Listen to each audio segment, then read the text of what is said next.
लहर द्वारका का इतिहास। समुद्र की गोद में बसी श्री कृष्ण की नगरी। बहुत प्राचीन समय की बात है। भारत की पश्चिमी सीमा पर अरब सागर की लहरों के बीच एक अद्भुत नगर बसाया गया था, द्वारका। ये केवल एक नगर नहीं, बल्कि भगवान श्री कृष्ण की कर्मभूमि और स्वप्ननगरी थी। द्वारकाधीश की नगरी। मथुरा में कंस के अत्याचार बढ़ने लगे थे। प्रजा की रक्षा और धर्म की स्थापना के लिए श्री कृष्ण ने समुद्र से भूमि मांगकर एक नई राजधानी बसाई, द्वारका। कहते हैं कि विश्वकर्मा ने इस नगर का निर्माण किया, जिसमें सोने चांदी के महल, चौड़ी सड़कें, उद्यान और भव्य द्वार थे। इसी कारण इसे द्वारका कहा गया, अर्थात द्वारों की नगरी। मुकुट यदुवंश का गौरव। द्वारका यदुवंश की राजधानी बनी। यहाँ से श्री कृष्ण ने राज्य चलाया, न्याय किया और धर्म का पालन कराया। यह नगर समृद्धि, शांति और संस्कृति का प्रतीक था। महाभारत काल में द्वारका की गिनती विश्व के सबसे वैभवशाली नगरों में होती थी।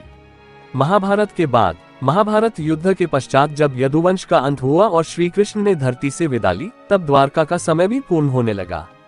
मान्यता है कि समुद्र ने धीरे धीरे इस नगर को अपने में समा लिया। भव्य महल, सड़कें और मंदिर जलमग्न हो गए। लहर डूबी हुई नगरी के प्रमाण।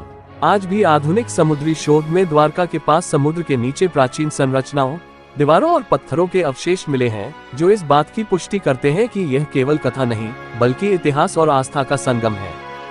Folded hands. आज की द्वारका। आज की द्वारका एक पवित्र तीर्थ है।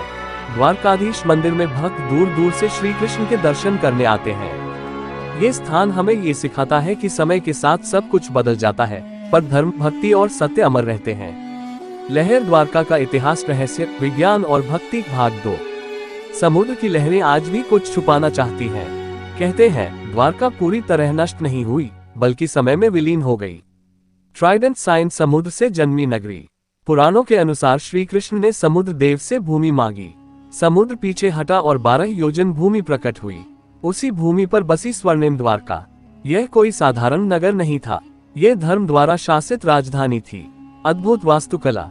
द्वारका में 7 विशाल द्वार, बहुमंजिला महल, जल प्रबंधन प्रणाली, सुरक्षित बंदरगाह मौजूद थे। आज के आधुनिक नगर नियोजन से भी आगे था ये शहर। समुद्र के नीचे छुपा इतिहास। 1960 के बाद भारतीय पुरातत्व विभाग और समुद्री वैज्ञानिकों ने गोताखोरी की। उन्हें मिले पत्थर की दीवारें, सड़क जैसी संरचनाएं, लंगर, एंकर्स, नगर की सीमाएं। ये अवशेष 3000500 वर्ष पुराने माने जाते हैं। स्ट्रॉ क्या द्वारका केवल कथा है? कुछ लोग कहते हैं ये सिर्फ पुराण कथा है, लेकिन जब विज्ञान भी संकेत देने लगे, तो इतिहास और श्रद्धा एक दूसरे से हाथ मिला लेते हैं। श्री कृष्ण का अंतिम संदेश। श्री कृष्ण जानते थे जो बना है वो मिटेगा, पर धर्म और कर्म कभी नष्ट नहीं होते। इसीलिए द्वारका का डूबना विनाश नहीं, बल्कि एक युग का पूर्ण होना था। Folded hands. द्वारका आज भी जीवित है। द्वारकाधीश मंदिर में लहराती ध्वजा, समुद्र की गर्जना और भक्तों की पुकार आज भी कहती है, द्वारका अमर है। द्वारका का इतिहास। चमत्कारों की नगरी, भाग 3। जब जब समुद्र शांत होता है, तब तब लगता है जैसे द्वारका आज भी कुछ कहना चाहती है। बेल द्वारकाधीश मंदिर का रहस्य। द्वारकाधीश मंदिर की ध्वजा दिन में कई बार बदली जाती है। मान्यता है जिस दिन ध्वजा न बदली जाए, उस दिन द्वारका पर संकट आ सकता है। ये परंपरा हजारों वर्षों से बिना रुके चल रही है। हवा का अद्भुत नियम। मंदिर के शिखर पर हवा की दिशा के विपरीत ध्वजा लहराती है। आज तक विज्ञान इसका पूरा उत्तर नहीं दे पाया। शंख और सुदर्शन। कहा जाता है कि समुद्र की गहराई में आज भी श्री कृष्ण के महल के पास शंख की ध्वनि सुनाई देती है। ये भक्तों के लिए आस्था का विषय है। एंकर सुदामा और द्वारका। गरीब ब्राह्मण सुदामा जब द्वारका पहुँचे, तो श्री कृष्ण ने मित्रता को राजसी वैभव से ऊपर रखा। ये कथा बताती है द्वारका धन की नहीं, धर्म और प्रेम की नगरी थी। सूर्यास्त। द्वारका का डूबना।